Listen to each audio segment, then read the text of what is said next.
देश की मौजूदा सियासत की करते हैं, जब प्रधानमंत्री नरेंद्र मोदी भारत को दुनिया का सुपर पावर बनाने के मिशन में जी जान से लगे हुए हैं, तब देश की विपक्षी पार्टियां आरोपों की लिस्ट लेकर उनके इस महायज्ञ में विघ्न पैदा कर रही हैं। ऐसा क्यों और किसके इशारे पर किया जा रहा है, आपको समझाते हैं हमारी इस रिपोर्ट में।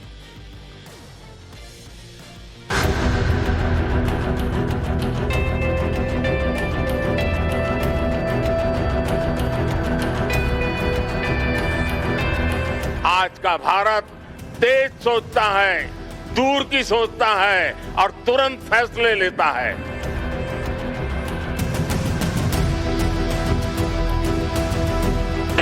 मेहनत करनी पड़ेगी तो करेंगे, दिन रात खपाना पड़ेगा तो खपाएंगे, लेकिन जनता जनार्दन के एस्पिरेशन को चोट नहीं पहुंचने देंगे।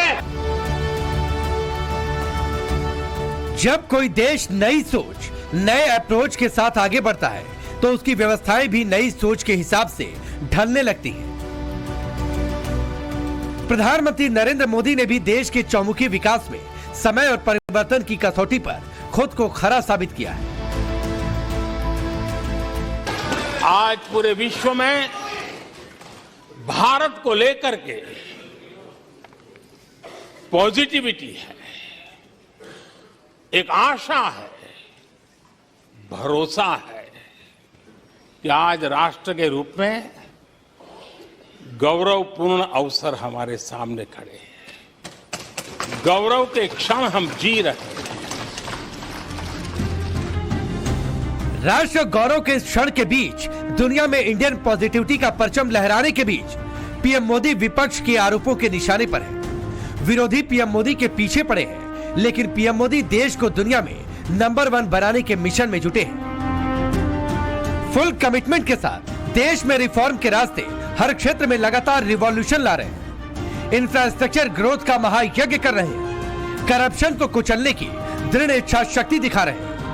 सांस्कृतिक राष्ट्रवाद के प्रण को पूरा कर रहे हैं। अंत्योदय गरीब कल्याण की सेवा के संकल्प को साकार कर रहे हैं। बड़े बड़े घोटालों, सरकारी योजनाओं में भ्रष्टाचार की जिन समस्याओं से देश मुक्ति चाहता था, वह मुक्ति अब देश को मिल रही है। पॉलिसी पैरालिसिस की चर्चा से बाहर आकर आज देश और देश की पहचान तेज विकास और दूरगामी दृष्टि से लिए गए फैसलों के लिए हो रही है। गृह मंत्री अमित शाह कह रहे हैं कि विपक्ष नरेंद्र मोदी के खिलाफ साल 2002 से सिर्फ शोर मचा रहा है, लेकिन सत्य हमेशा नए ओज के साथ आता है। देखिए, सत्य जो होता है इस पर 1000 कॉन्स्पिरेसी कर लो, कुछ नहीं होता है। वो करोड़ों सूर्य की भांति तेजस्वी बनकर ही बाहर आता है। ये तो मोदी जी के पीछे 2002 से कर रहे हैं और हर बार मोदी जी मजबूत होकर, सच्चे बनकर और जनता की ज्यादा लोकप्रियता हासिल कर बाहर आए। पीएम मोदी के लिए राष्ट्रवाद से बढ़कर कुछ भी नहीं। ताल से अमृतकाल का भारत एक फाइटर की तरह आगे बढ़ रहा है। एक ऐसा देश जिसे ऊंचाइयां छूने से डर नहीं लगता, जो पीएम मोदी के नेतृत्व में सबसे ऊंची उड़ान भरने के लिए टेक ऑफ कर चुका है।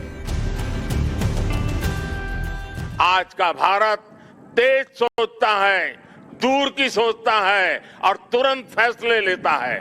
ठीक वैसे ही जैसे आकाश से उड़ान भरने वाला एक फाइटर पायलट करता है। अब देश पीछे मुड़कर देखने को तैयार नहीं, अवसरों के लिए लंबी छलांग मारने को तैयार है। आज देश का युवा किताबी ज्ञान के साथ ही स्किल, टेक्नोलॉजी और इनोवेशन के लिए तैयार हो रहा है। भाइयों और बहनों, आज पूरे देश में भाजपा युवाओं की पहली पसंद है।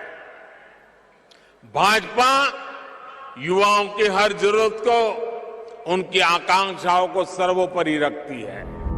मोदी सरकार में बीते 9 साल में भारत में 90,000 स्टार्टअप्स खुले और स्टार्टअप की दुनिया में भारत तीसरे नंबर पर पहुंच गया। पहले ग्लोबल प्लेटफॉर्म पर भारत की आवाज इतनी कमजोर थी कि दुनिया सुनने को तैयार नहीं थी, लेकिन आज विकास की ग्लोबल गर्जना में भारत के रिफॉर्म, परफॉर्म और ट्रांसफॉर्म की गूंज है। जो भारत दशकों से सबसे बड़ा डिफेंस इंपोर्टर था, वो 75 देशों को डिफेंस इक्विपमेंट एक्सपोर्ट कर रहा है। कोरोना काल में देश में 108 यूनिकॉर्न बने। डिजिटल लेनदेन में देश आज दुनिया का लीडर बना है। आज भारत दुनिया में मोबाइल बनाने में दूसरा बड़ा देश बन चुका है। सप्लाई चेन के मामले में आगे बढ़ चुका है।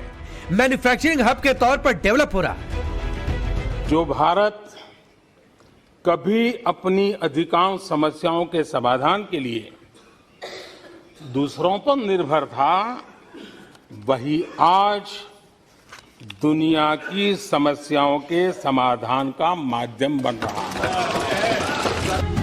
मोदी सरकार ने इस न्यू इंडिया को गढ़ने के लिए इंफ्रास्ट्रक्चर, स्पीड और स्किल को अहमियत दी, जिसमें वंदे भारत एक्सप्रेस भारत की स्पीड का प्रतिबिंब बना। मोदी सरकार के आने के बाद ऑपरेशनल एयरपोर्ट 74 से बढ़कर 140 हो गए। देश में 6 नए इंटरनेशनल एयरपोर्ट्स का निर्माण हुआ। रेल और मेट्रो नेटवर्क के विस्तार के साथ ही एक्सप्रेसवे का जाल बिछा।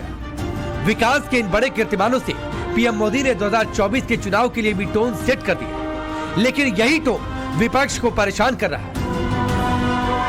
Bureau report, times now Bharat.